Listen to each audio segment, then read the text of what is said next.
jesuitas adventistas? Es una pregunta. ¿Saben por qué es menester que podamos tocar este tema? Porque más de la mitad o la mitad de las personas que escuchan el mensaje, aparte de ser evangélicos, católicos, entre otras denominaciones, también nos escuchan hermanos adventistas. Y desde el año pasado nos han preguntado, nos han hecho esta pregunta: ¿existirán jesuitas dentro de nuestras denominaciones? Entonces, quisiera yo responder esa pregunta también con un contundente sí. Los jesuitas, el trabajo de ellos es entrar en la política, en la educación y en las principales religiones dentro del cristianismo. Así que el blanco del jesuismo es ingresar dentro de las principales denominaciones. Si están adentro o no lo están dentro de la iglesia adventista, es cuestión de que ellos mismos respondan a los argumentos que vamos a colocar aquí y a las evidencias, y van a sacar sus propias conclusiones. No voy a atacar directamente dando un contundente sí o un contundente no. Yo quisiera leer el libro de Segunda de Pedro, el capítulo 2, el versículo 1 y el versículo 2. Dice lo siguiente: pero hubo también falsos profetas entre el pueblo, como habrá entre vosotros falsos maestros, que introducirán encubiertamente herejías destructoras, y aún negarán al Señor que los rescató, atrayendo sobre sí mismo destrucción repentina. Saben, hermanos, que desde los tiempos bíblicos, siglo I, inclusive antes, Satanás ha tenido mucho éxito entrando dentro del pueblo de Israel a través de líderes, de profetas. Y en el siglo I a través de hermanos encubiertamente para hacer daño a la congregación. En la mañana hablamos del origen de los jesuitas, por qué se originaron, cuál fue su propósito, contra qué doctrinas atacan, cuál es su juramento, su voto. Y ahora yo quiero con ustedes analizar una cosa importante de acuerdo a la confesión de historiadores grandes. Permítame citar a un historiador llamado John Todd, que él de hecho es un ex Illuminati que salió, abandonó esa secta, y en el año 70 entró ya dentro de la iglesia. Miren lo que él escribió con referente a los jesuitas en el año 70. Dijo lo siguiente: los jesuitas tienen hombres entrenados específicamente para infiltrarse en las iglesias evangélicas. Ellos actúan como pastores, músicos y hasta predicadores carismáticos. ¿Cómo actúan? Como pastores, músicos, ¿qué más? Hasta predicadores carismáticos.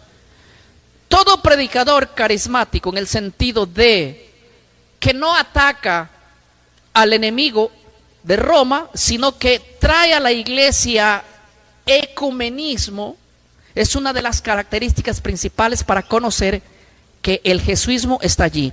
Porque los jesuitas lo que quieren es que la iglesia no ataque a Roma, sino que se estreche la mano ¿con quién? Cuando el Vaticano hace llamar a las denominaciones, hay reuniones donde muchos líderes religiosos van al Vaticano y con el Vaticano entablan compromisos de no predicar en contra de Roma y de no señalar a Roma como el hombre de pecado, como el anticristo. Estos hombres hacen alianzas y pactos, luego vuelven a sus iglesias y le dicen: con Roma no tenemos nada, son amigos, somos amigos, hay que promover la igualdad religiosa. Mucho cuidado. Voy a leer una segunda imagen para que ustedes puedan ver conmigo las evidencias históricas. Charles Chiniquy ex sacerdote católico, por 25 años escribió un libro, 50 años en la iglesia romana. En la página 32 de su libro, él escribió lo siguiente: la iglesia de Roma ha enviado agentes vestidos de pastores protestantes para infiltrar y destruir las iglesias desde adentro.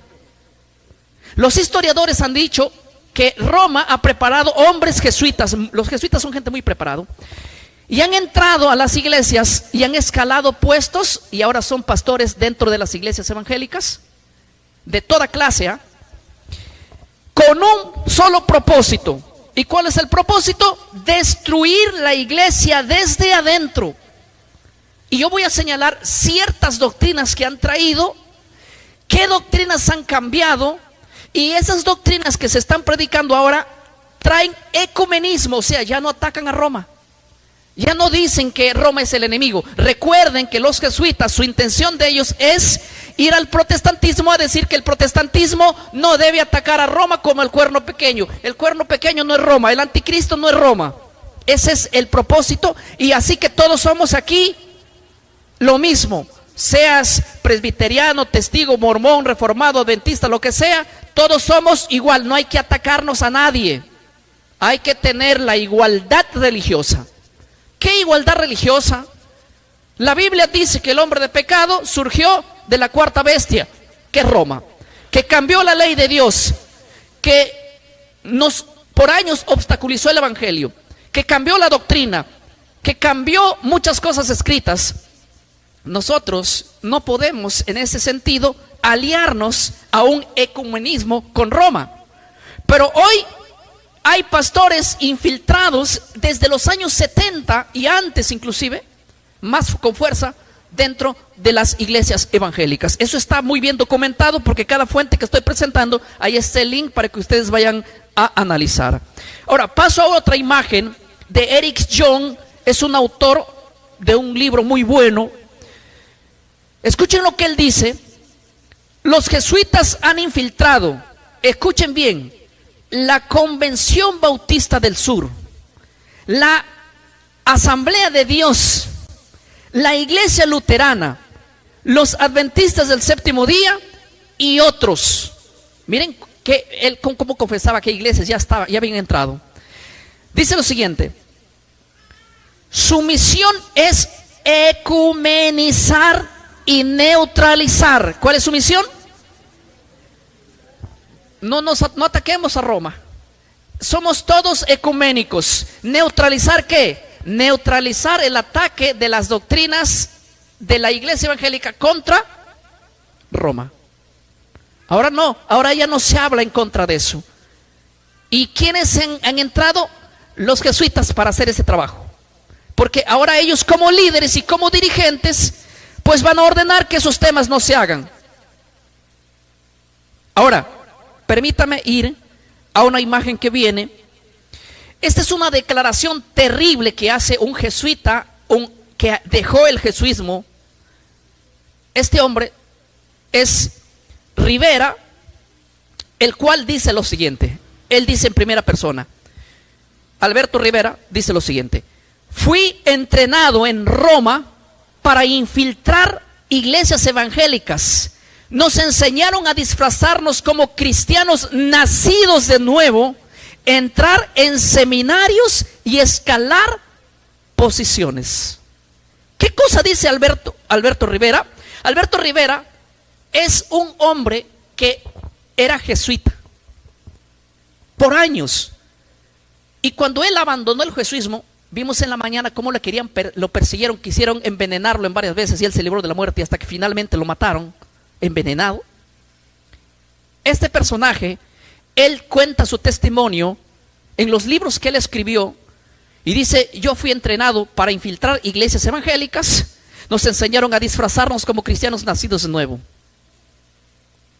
O sea, no sé, a simple vista no vas a conocerlo si realmente es un infiltrado o es un cristiano, porque lo que aparenta es un cristiano de verdad. Es casi imposible detectarlo. ¿Dónde vas a detectarlo? Es cuando sus mensajes traen paz con la iglesia de Roma. Es cuando te dicen que no hay que hablar de Roma, que hablemos de otra cosa. Ahora, noten, esto lo dijo él hace mucho tiempo atrás. Dice así, en esa misma imagen, en la parte de abajo, dice lo siguiente, después del link, dice: muchos pastores que hoy promueven el ecumenismo han sido educados y o influenciados por agentes jesuitas sin saberlo. O sea, salieron de la universidad con títulos sin saber que sus profesores son jesuitas. Y ellos van a salir con la mentalidad de no atacar a Roma, de no hablar contra el cuerno pequeño, de no decirle a Roma que es un enviado de Satanás. Hay que hacer ecumenismo con Roma, y cada vez la gente olvida. Hoy día la iglesia evangélica casi poca sabe que Roma es el hombre de pecado y es el cuerno pequeño. Eso no se predica jamás en la iglesia porque no se sabe. En la mentalidad evangélica, el anticristo, el cuerno pequeño, aún no ha venido, y eso lo voy a predicar el día martes. ¿Cómo la iglesia surgió con una mente desviada? ¿En qué año hicieron esa desviación? Todo. Pero permítame seguir leyendo otra parte que es muy interesante. Esto fue citado por Edmund Paris. Él cita a un ex jesuita anónimo. ¿Por qué? Aunque él tiene mucha confianza en él, no quiere pronunciar su nombre porque ustedes saben lo que lo hacen los ex jesuitas, ¿no? Entonces él dijo: mira, yo te digo todo lo que sucede, pero no pongas mi nombre. Pero lo que te digo es verídico porque realmente era ex jesuita. Él dijo: algunos misioneros protestantes en Latinoamérica eran jesuitas encubiertos. O sea, los que llevaron el evangelio a otros países, vinieron de otros países como misioneros, cambiaron completamente lo que se predicaba dentro de las iglesias evangélicas.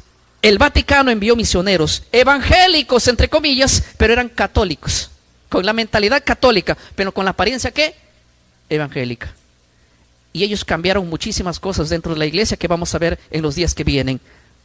Miren, eso lo dice en la historia secreta de los jesuitas, capítulo 10. Ahora, la siguiente imagen me impresiona, porque antes de leer la siguiente imagen yo quiero decirles algo que es interesante, hermanos. Escuchen. Hace muchos años atrás, este ex jesuita fue uno de los hombres más preparados para entrar dentro de las iglesias, y él dice que tuvo una misión especial. Quiero leer el testimonio del doctor Alberto Rivera, que él es un ex jesuita, perseguido y hasta muerto al final por los propios jesuitas cuando él se salió. Él dice lo siguiente, lo voy a leer. Dice así: yo mismo fui asignado para infiltrar a los adventistas del séptimo día.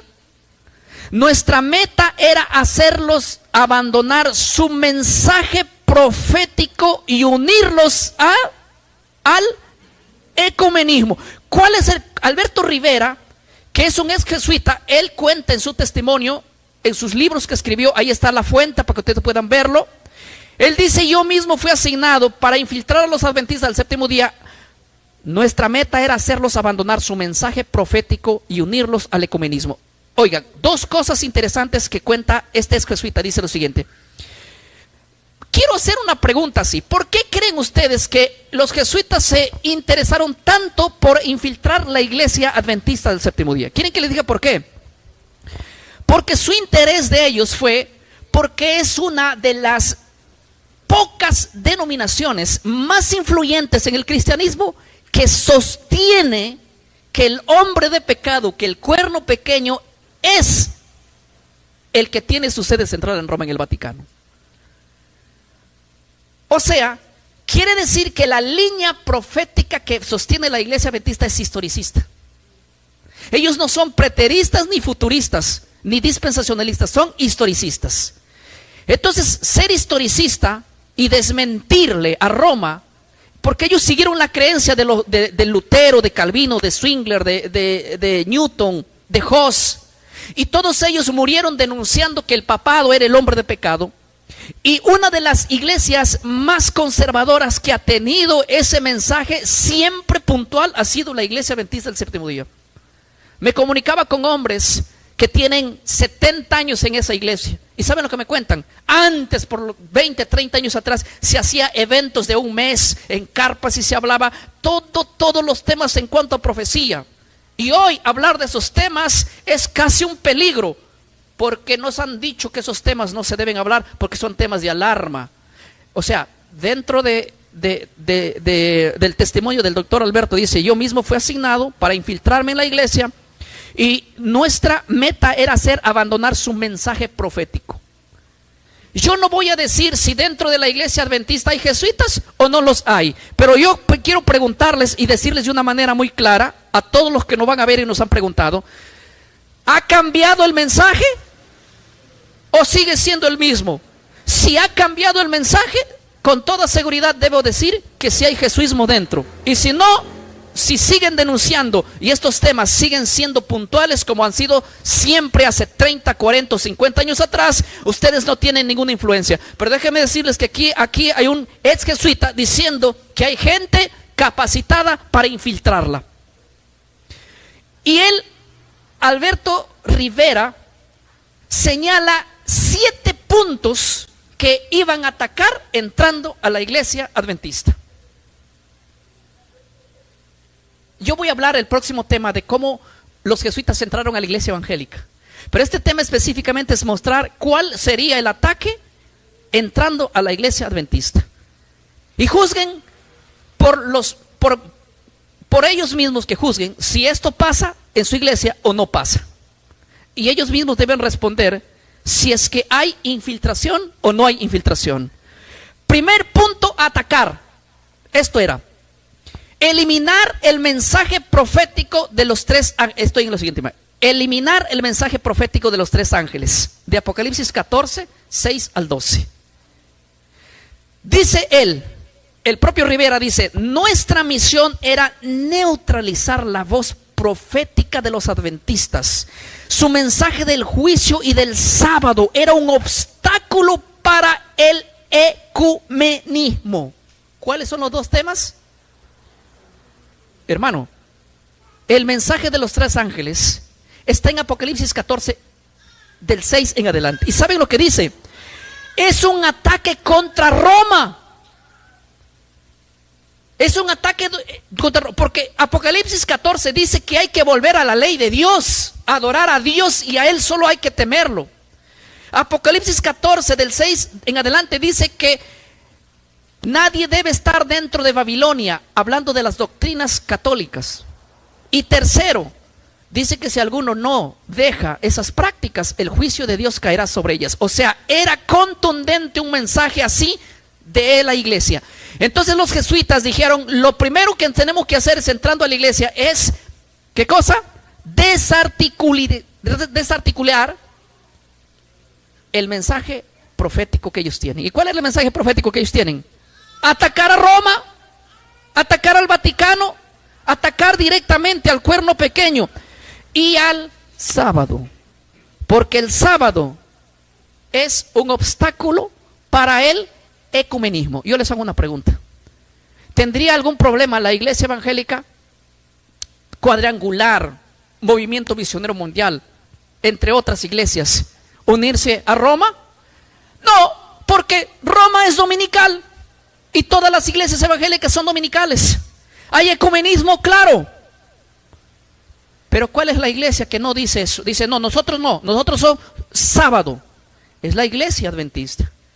Y esa impide el ecumenismo. ¿Y cómo habría que hacerlo ecuménica?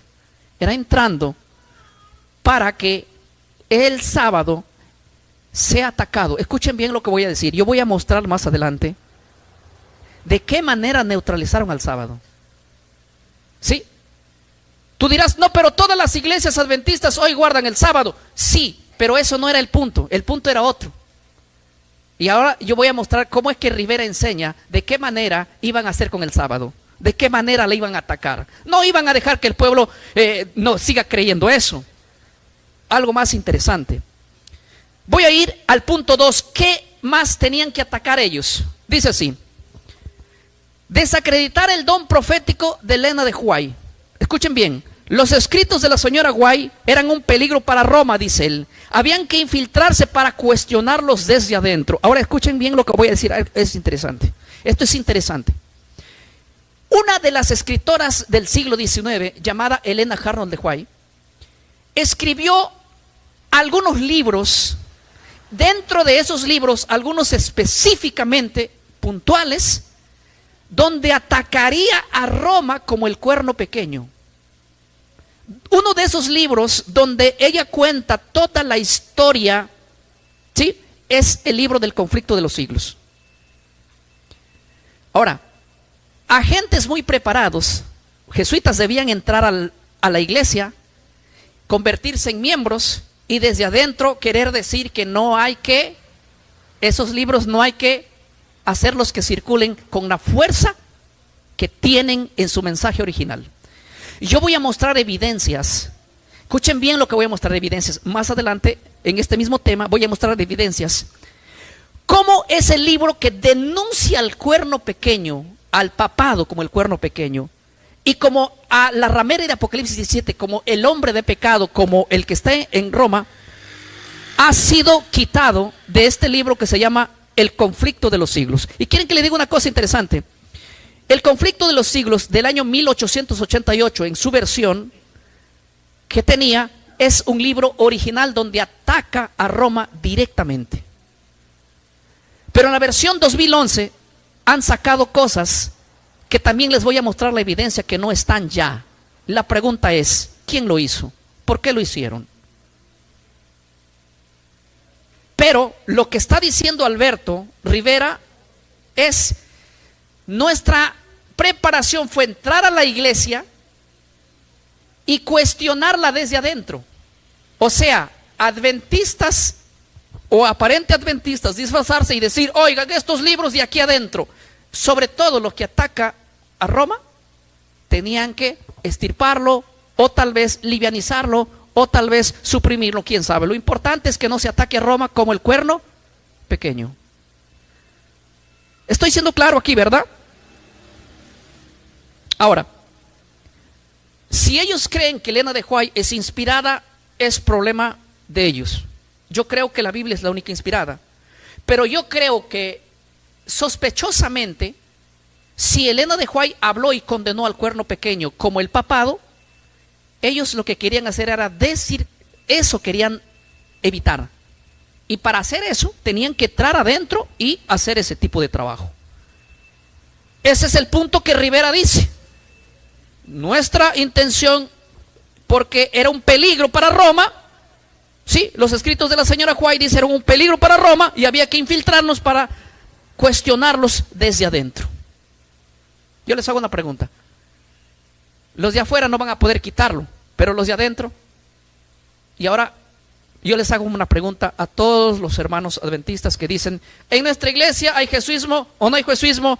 No lo sé, pero lo que sí sé es que Rivera dijo que una de las cosas que harían era entrar a la iglesia y hacer que esos libros donde habla del ataque a Roma sean omitidos. Juzguen por ustedes mismos si esto pasó o no pasó. Y si pasó, saquen sus conclusiones. Y si no pasó, pues no tienen infiltración.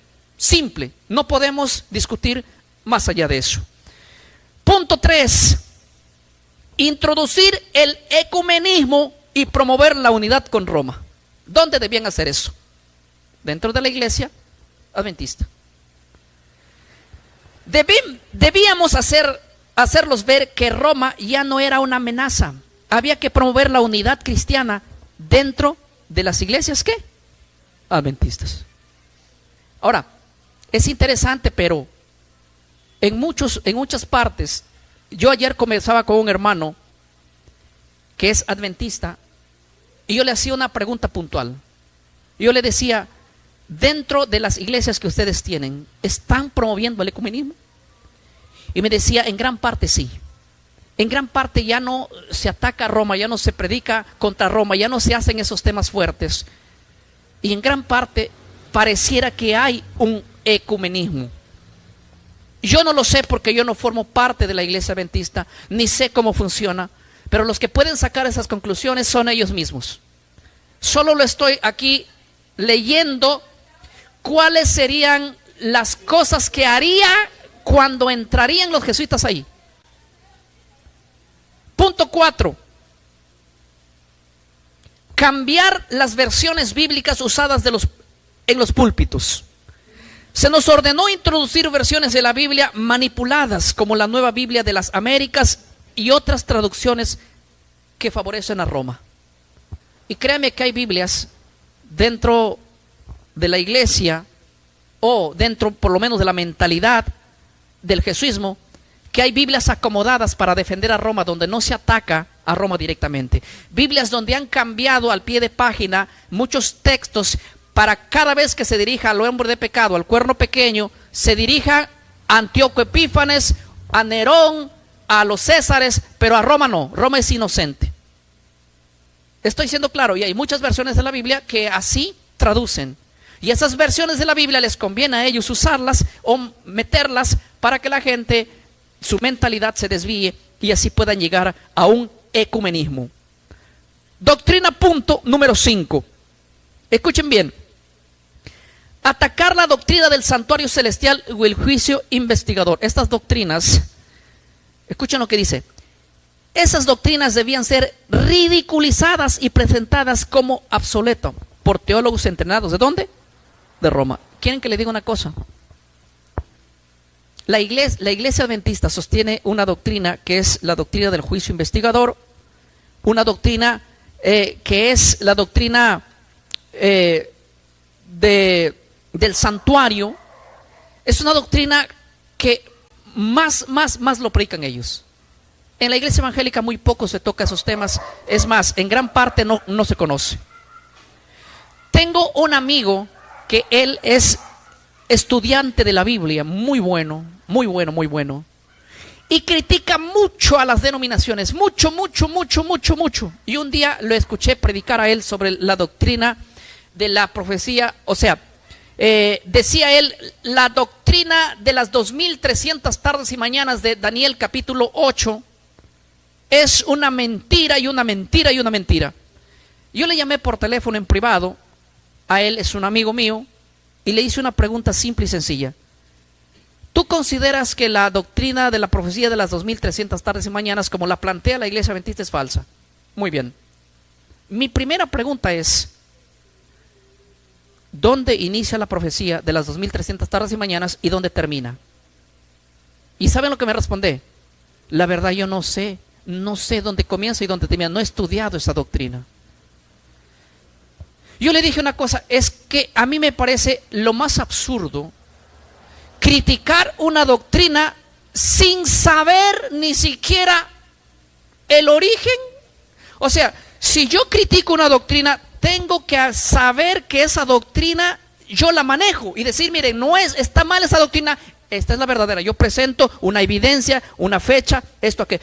Pero si tú vas a decir, oiga, esa doctrina del juicio investigado, esa doctrina del santuario, esa doctrina de 2300 tardes y mañanas es un error, pero preséntame la evidencia que es la verdadera. Y me dice, no sé ni dónde inicia. Entonces yo le digo, no puedes tú juzgar a una denominación, a una doctrina, si no presentas lo contrario y las evidencias contrarias. O sea, prácticamente a veces se juzgan doctrinas sin saber ni siquiera dónde inicia y dónde termina. Ahora, yo quiero hacerles una pregunta. Muy pocos se estudia eso. Es un tema que de hecho hasta yo mismo lo estoy estudiando. Pero permítame decirles una cosa. Yo no puedo criticar una doctrina que no conozca. No puedo criticar una doctrina que no lo haya aprendido. Pero Roma, su intención de Roma fue ridiculizar. Y hoy hay un montón de gente diciendo, esa profecía de las 2300 tardes y mañanas es bíblica. Está en el libro de Daniel 8. ¿Sí? Está en Daniel 8. No recuerdo el texto exacto, 20 por ahí. Habla de las 2300 tardes y mañanas que tiene un inicio y tiene un final. La mayoría critica, pero a la mayoría pregúntale, está bien, dile, ¿cuándo inicia esa doctrina y cuándo termina? Tú que dices que no es así. ¿Cómo es entonces? Explícame. No va a poder explicarte. Escúchame bien lo que te digo. No te va a poder explicar. Va a decir que es falsa, pero no va a decir por qué. ¿Y dónde comprueba cuál es la doctrina? Está bien, la que te presento es falsa. Ahora preséntame la tuya. Dime cuándo inicia, cuándo termina. se quede en el aire. Ahora, miren el punto 6, me interesa. Dice así: llevar a las universidades adventistas a alinearse con el pensamiento católico. Rivera dice que una vez entrado dentro de la iglesia, a él habían capacitado para que haga estos 6 puntos y un 7 que viene, y uno de los 6 puntos era llevar a las universidades adventistas a alinearse con el pensamiento católico. O sea, para que tú lleves a una universidad adventista al pensamiento de Roma, es que tiene que haber educadores que sean con el pensamiento romano. Ayer me decía un hermano que conoce muy bien la iglesia adventista, lo llamé por teléfono, él está en Estados Unidos, y me dice: Polonia, México y otras más, nuestras universidades adventistas están siendo dirigidas por sacerdotes católicos. Literal, tengo las evidencias porque yo trabajé tanto tiempo allá. Nombre fulano, sutano y mengano son profesores académicos, son gente que nos está dictando seminarios en nuestras propias iglesias y son completamente católicos. Ahora, es impresionante, pero si han entrado, es justamente, no me extrañaría que ahora estén predicando ciertas doctrinas que solo surgieron en Roma y que han cambiado la mentalidad y que la intención es meter la doctrina romana. Esa era la intención, y si esa es la evidencia que hay, y si eso está pasando, entonces no me pregunten a mí si la iglesia está con jesuitas o no está. Solo juzguen por ustedes mismos si estos puntos que estoy mencionando lo vienen pasando dentro de su iglesia.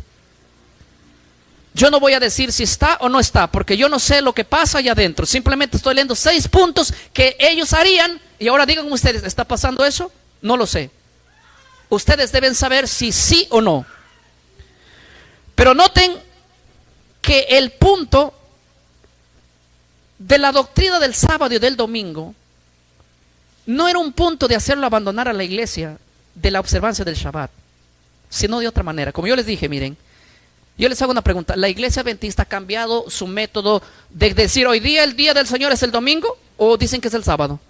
Sí, es el sábado, ¿verdad? Eso no lo van a cambiar. Es que Roma sabía que eso no lo va a poder cambiar. Por eso es que ellos hicieron otra cosa que indica el número 7, que es escalofriante. Escuchen lo que dice el punto número 7. ¿Cuál era el punto número 7 que Rivera dice? Confundir la doctrina del sábado y abrir puertas al domingo. Y escuchen lo que dice ahí Rivera: debíamos debilitar la enseñanza del sábado poco a poco hasta ser una simple costumbre, no un mandato divino. Ahora, ¿cuál era la estrategia de ellos? Debilitar al sábado hasta convertirlo que se haga un día por costumbre, no por mandamiento. Escuchen lo que voy a decir. En el día sábado, según la Biblia, se deben hacer 3 cosas. Es un día de adoración, sin trabajar. Es un día donde se alaba a Dios. Es un día donde se alaba a Dios a través de las alabanzas. Es un día donde se ora. Y es un día donde se estudia la palabra de Dios. 3 cosas es el Shabbat para hacer según tú revisas la Biblia. 3 cosas. Es un día donde se canta, donde se ora y donde se estudia la Biblia. Nada más. Pero los jesuitas, su intención de ellos era entrar y quitar del sábado su verdadero propósito y que se convierta en un día casi secular. Pero no que dejes de congregar, pero que tu culto sea secular.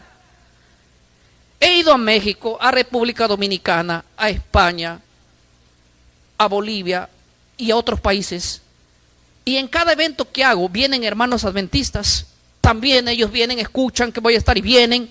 Y me dicen: pastor, en nuestras iglesias cada sábado ya no se hace esto, ni aquello, ni lo otro. Mediodía hacemos un culto, llegamos tal hora, un culto de un par de horitas o de 1 hora.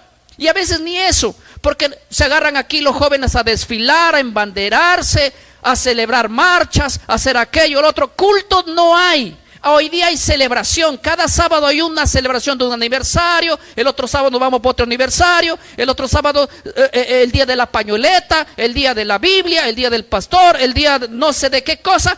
No es un culto de adoración, no es, se ha perdido el verdadero sentido del Shabbat. De uno lo dudaría, de dos lo dudaría, de tres lo dudaría, pero recibir 10,000 mensajes, 5,000 mensajes, 20,000 mensajes de lo mismo, yo no creo que tanta gente se haya vuelto loca. En serio. Hermano, el sábado es un día especial de adoración a través de la alabanza, del estudio de la Biblia y de la oración. No se puede cambiar por nada ese día para darle otro sentido, otra dirección secular. ¿Quieren desfilar? Desfilen, hagan otro día. ¿Quieren celebrar pañueletas? Háganlo otro día, ¿por qué importa? ¿Quieren celebrar el día del pastor? Háganlo otro día. ¿Por qué el Shabbat? Es que lo que dice Rivera es tremendo. Él dice, confundir la doctrina del sábado, abrir puertas para el domingo. ¿De qué manera? Debíamos debilitar la enseñanza del sábado poco a poco hasta hacerlo una simple costumbre, no un mandato. Ahora, déjenme decirles algo interesante. ¿Los jesuitas están dentro de la iglesia adventista? No lo sé. Díganme ustedes, ¿cómo es el Shabbat que celebran? ¿Es un Shabbat secular o bíblico? Algunos hermanos me llevaban por teléfono y me decían: pastor, en la tarde ni estudiamos la Biblia. Los jóvenes empiezan a hacer juegos, a competir, esto, aquello, a ver quién concurso. Eso no es adoración, eso es una payasada desde mi punto de vista bíblico. Eso no es algo que está destinado. El día de Shabbat no es para estar jugando, ni inventando juegos, ni haciéndose los monos por acá, por allá. No. Si eso pasa, díganme ustedes. Yo no sé, yo no he ido a un programa así. Pero díganme que ellos mismos juzguen si está o no está. Ahora, ustedes mismos sabrán si el sábado ha sido debilitado. La manera de los jesuitas es: nosotros no vamos a poder quitar de la mente del sábado al domingo. Pero una vez haciéndolo un día liviano, llega un momento cuando el sábado ya no va más. Y va a haber mucha gente que guarda el sábado, que va a abandonar el sábado, porque va a ser lo mismo. Es un día como lo que se hace en la semana, se hace también, ¿dónde? En Shabbat. Y los pocos viejitos que se levantan a querer reformar la iglesia, pronto son quitados. Los pronto viejitos conservadores que dicen: hermano, no hay que hacer esto, no hay que hacer aquello, ¿cómo es posible que hayamos caído? Vaya pues, chao. Enmudecidos, callados, disciplinados por querer. Cualquier persona que quiera predicar algo contrario a lo que dice ya la institución es un hereje también.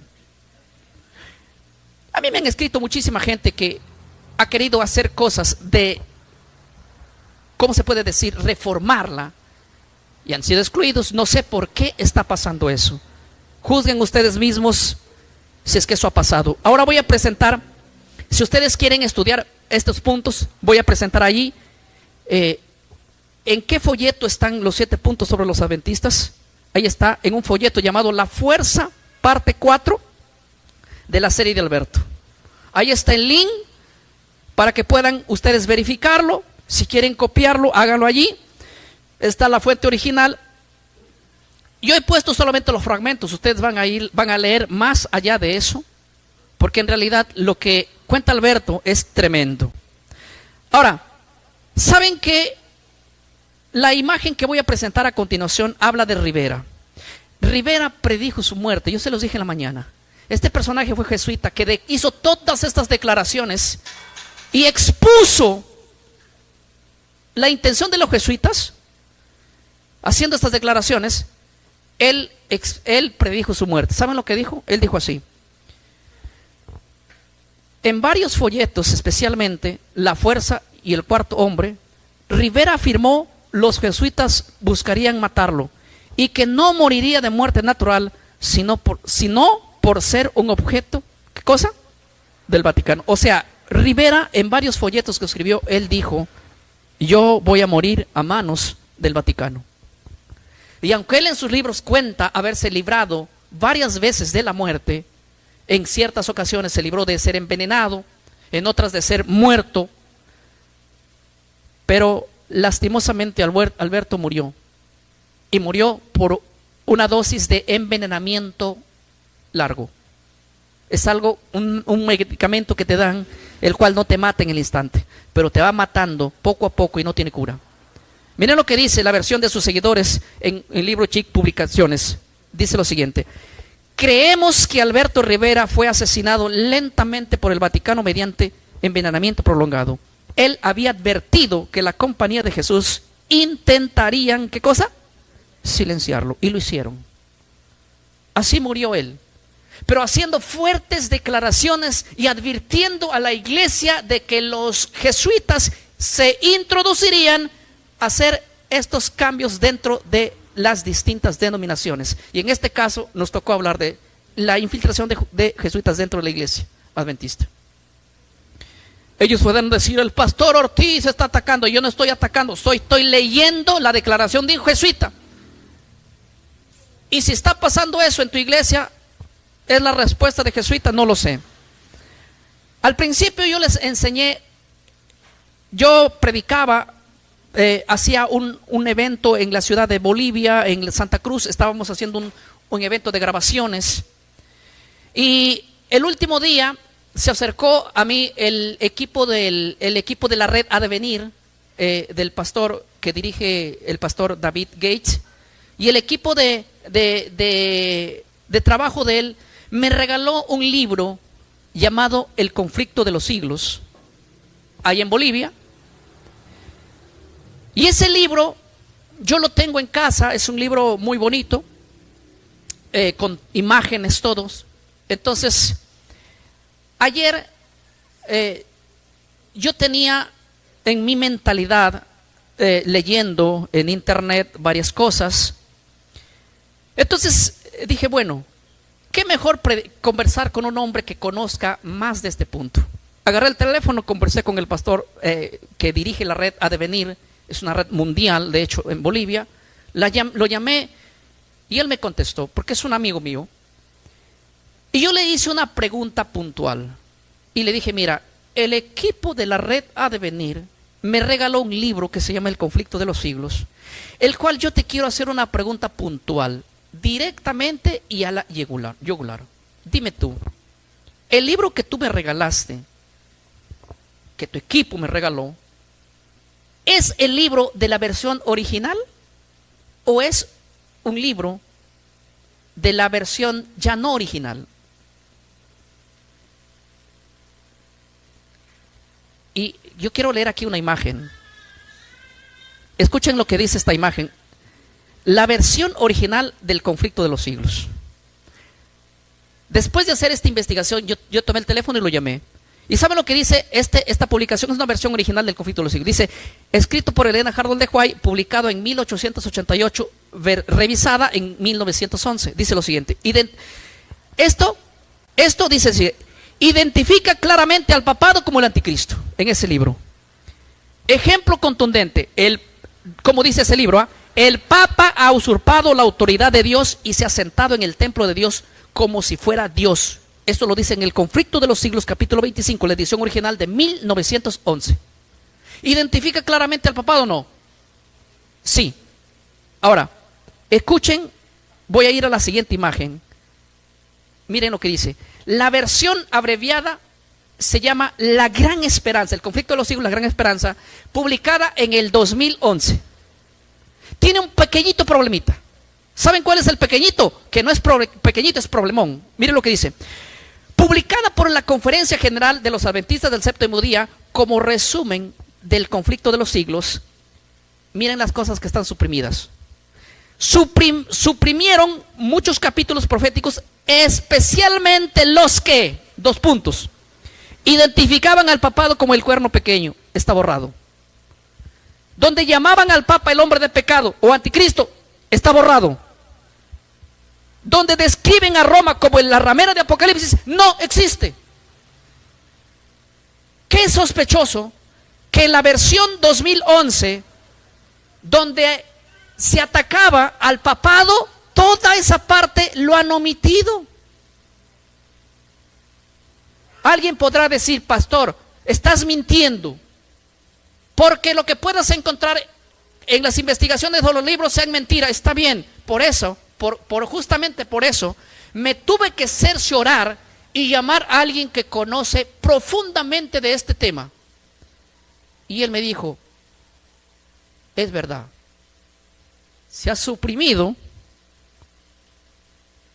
esto, eso y aquello. Es cierto. Y yo le dije, ¿y el libro que tú me has dado? Me dice, sí, es original. Conservamos todavía el original. Pero déjame decirte una cosa. En realidad, el actual presidente adventista, Ted Wilson, dice él, hizo un compromiso al mundo de llenar el mundo con el conflicto de los siglos. Estoy repitiendo las mismas palabras de él. Escuchen bien. Donde él, cuando dio ese mensaje, le llenaron de amenazas de muerte,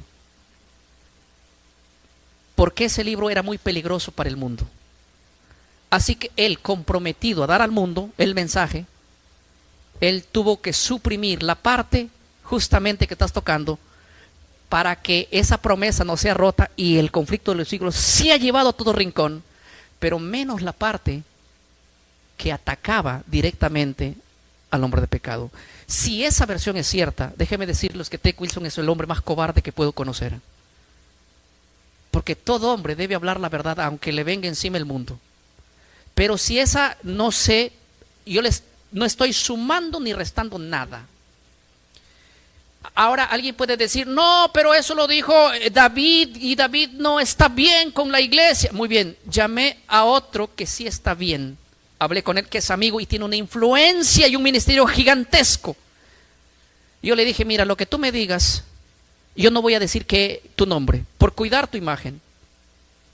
Pero solamente te quiero preguntar si el libro que hoy ustedes dan de la fecha 1911, del 2011, está mutilado en esto. Él me dijo, sí. No te voy a mentir, sí. Él también es amigo mío. Y él sí está en regla con la iglesia. Pertenece a la iglesia y tiene un canal grandazo. Wow, me quedé sorprendido. Y ahora dije, teniendo las evidencias, yo puedo decir y no hablar cualquier bobada, como dicen. Tengo que cerciorarme de esto. Ahora, ¿quién puede saber si esto es verdad o mentira? ¿Saben quién puede ser? Ellos mismos. Que ellos mismos vean si la versión del 2011 tiene la parte que ya dije que está omitida. Ellos tienen que saber. ¿Sí? Ahora, quisiera yo terminar, a ver si es que me ponen una pila nueva aquí, por favor. Y ir avanzando en esto. Miren, uno de los pastores llamado Bill, voy a ir a la otra imagen, Hughes, él es un adventista historicista. Él dice lo siguiente, hace una declaración aquí. Lo pongo aquí porque está público, esto no es que lo dijo en secreto, está público, por eso lo estoy poniendo porque público. Si él lo colocó es para que lo lean todos. Dice así: al quitar el mensaje contra el papado, se ha traicionado el propósito profético de Ellen G. White. El adventista historicista y reformista ha publicado comparaciones entre los textos usados y la administración actual de hacer ¿qué cosa? Ecumenismo suave. Él dice que al quitar esos ataques directamente al cuerno pequeño o al papado, es como hacer un ecumenismo ¿qué? Suave. Ya no hay que atacar al enemigo. Ya no hay que atacar. Murieron los protestantes. Murió Juan Jos. Pero ¿a quién le importa eso ahora, si eso es cierto? Ahora ya no hay que atacar al papado. Ahora es amigo el papado y hay que irnos allá y a desfilar con ellos. Y allá no la veía, dar los regalos y recibir regalos de ellos. Y después que yo me siento a comer un café contigo, ya no puedo hablar tu mal. ¿Para qué? Si es mi amigo.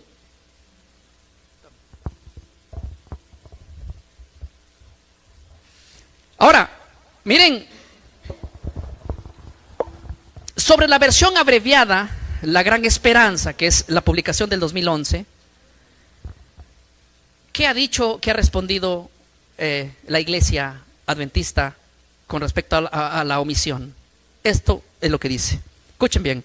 No hay una respuesta oficial directa, ¿sí?, citada. No hay respuesta de ellos. O sea, cuando se les cuestionó por qué lo quitaron, no hay una respuesta, ¿qué? Oficial no la hay. Pero sí reacciones de líderes históricos promoviendo la edición resumida. Por ejemplo, el evangelista Mark Finley respondió a críticas y la defendió como una herramienta útil para el alcance global. ¿Sabe lo que dijo este personaje llamado Mark Finley? Él dijo, bueno, yo puedo responder desde mi punto, como personaje, no como iglesia. El que se haya omitido esto es simplemente para que el conflicto de los siglos tenga un mensaje mundial. O sea, para que llegue a toda la gente hay que omitir lo que ataca al verdadero enemigo. No sé si me dejé entender. No sé si soy claro. Pero él dijo lo siguiente: la única manera de que este libro llegue al mundo es quitando lo más importante que debe saber el mundo. ¿No les parece incoherente esto? ¿Cómo es que va a llegar al mundo esto, el conocimiento, si hay que quitar para que el mundo no se entere de quién es el enemigo de Cristo? ¿Y quién es el hombre de pecado? ¿Y quién es el que va a ser el que está detrás del nuevo orden mundial y del peligro al cual estamos llevando a la gente si quitamos lo más importante? Por esa cosa importante que quitamos ahora es la muerte que muchos hombres en el pasado hicieron por denunciar al verdadero enemigo. Oye, voy a otra imagen, dice: en publicaciones de líderes adventistas como Samuel Hill o Loren Siebold, se nota un tono más conciliador, pidiendo moderar advertencias y evitar la confrontación directa. ¿Qué fue lo que dijeron? Hill dijo, insta a evitar el sensacionalismo al referirse a instituciones religiosas. Siebold, con tono crítico, dijo, consideró que el conflicto de los siglos puede resultar anticatólico y avergonzante para algunos. O sea, Gil dice, no hay que evitar sensacionalismo. O sea, el conflicto de los siglos promueve ¿qué? Sensacionalismo. Y para evitar el sensacionalismo hay que quitar. Y para también para no referirse a instituciones religiosas. Y Siebold dice, bueno, en tono crítico considero que el conflicto de los siglos se puede resultar anticatólico y avergonzante para algunos. O sea, esa parte de que el papado es el hombre de pecado, el anticristo, la ramera de Apocalipsis 17, hay que quitarlo porque simple y sencillamente puede ser avergonzante para algunos. Eso no debería darnos vergüenza. El Señor nos mandó a predicar Apocalipsis 14. Y en Apocalipsis 14, no lo disfrancemos, hermanos, pero en Apocalipsis 14 directamente hay un ataque al hombre de pecado, a la ramera y a salirse de ello. Y a decirle a la gente, salgan de ahí porque se queman y porque viene el juicio. ¿Cómo vamos a omitir el mensaje del tercer ángel? Es una locura. Es una locura. Omitir un mensaje directo que Dios quiso que su pueblo dé contundentemente, que está en juego la vida o la muerte, y decir, si quitamos esto va a llegar al mundo global. Si quitamos esto, nos vamos a evitar de confrontaciones con otras. Si quitamos esto, vamos simplemente a no provocar sensacionalismo. Hermano mío, entonces nos quedemos mudos, pues. ¿De qué otra manera? ¿Cómo podríamos decirle a la gente el peligro que hay detrás de todo eso? Juzguen ustedes mismos. A ver, creo que paro acá el tiempo y déjenme decirles algo que es interesante, iglesia. El día martes tenemos un tema especial de cómo los jesuitas entraron desde la fundación de la iglesia evangélica. Nosotros, como evangélicos, la gran mayoría, escuchen bien lo que voy a decir, nos fundamos desde nuestros principios con influencia jesuita. Y vamos a ir descubriendo qué hicieron los jesuitas y sobre cómo centraron sus doctrinas dentro de las iglesias evangélicas a la cual hoy pertenecemos nosotros. Y decir que no hay una sola iglesia en el mundo que no haya sido influenciada por ellos. Están controlando las iglesias evangélicas. Roma controla las iglesias ahora, en su gran mayoría. Así que no les sorprenda a nadie si ustedes quieren predicar temas de la verdad presente, como la llaman, o temas como Apocalipsis 14, temas como Daniel y temas como Apocalipsis. Ahora hasta los propios temas vienen fabricados. ¿Qué vas a predicar hoy día? ¿Qué vas a predicar mañana? ¿Qué vas a predicar? Y en esos temas allí, muchos de esos temas solamente son temas de leche para bebé. No hay una doctrina más fuerte y más sólida. Los únicos que deben juzgar si hay infiltración jesuita dentro de la iglesia y la organización adventista son los mismos adventistas, por las fuertes declaraciones que hizo este ex jesuita llamado Alberto Rivera, el cual hemos presentado allí las evidencias. Por eso yo quiero leer una cita de Napoleón, quiero terminar aquí leyéndola. Napoleón Bonaparte, un emperador de Francia, decía lo siguiente. Decía: los jesuitas son una organización militar, no una orden religiosa. Su jefe es un general del ejército, no el mero padre de un monasterio. El objetivo de esta organización es el poder, y solo el poder, su forma más despótica. Interesante. Las palabras que repitió Abraham Lincoln, dice lo siguiente: esta guerra civil no habría sido posible sin la suministra influencia de los jesuitas. Detrás de cada bala disparada contra mí está Roma, dijo él. ¿Y sabe lo que dijo en esa misma parte, en la parte de abajo? Dice: sospecho que mi muerte será el resultado de una conspiración jesuita. Y dígame, ¿cómo murió Lincoln? Hoy no vamos a hablar de los jesuitas y la política. Adolfo Hitler, un hombre que fue tan criminal, un nazi, miren lo que dijo él. ¿De dónde aprendió? Escuchen, él dijo así: aprendí mucho de la orden de los jesuitas hasta ahora. No ha habido nada más grandioso que la organización jerárquica de la Iglesia Católica. Imité mucho de ella. ¿De dónde aprendió él? Buena cosa aprendió de los jesuitas Hitler. Freddy Von escribió lo siguiente: si hubiera alguien que mereciera ser temido en este mundo, son los jesuitas.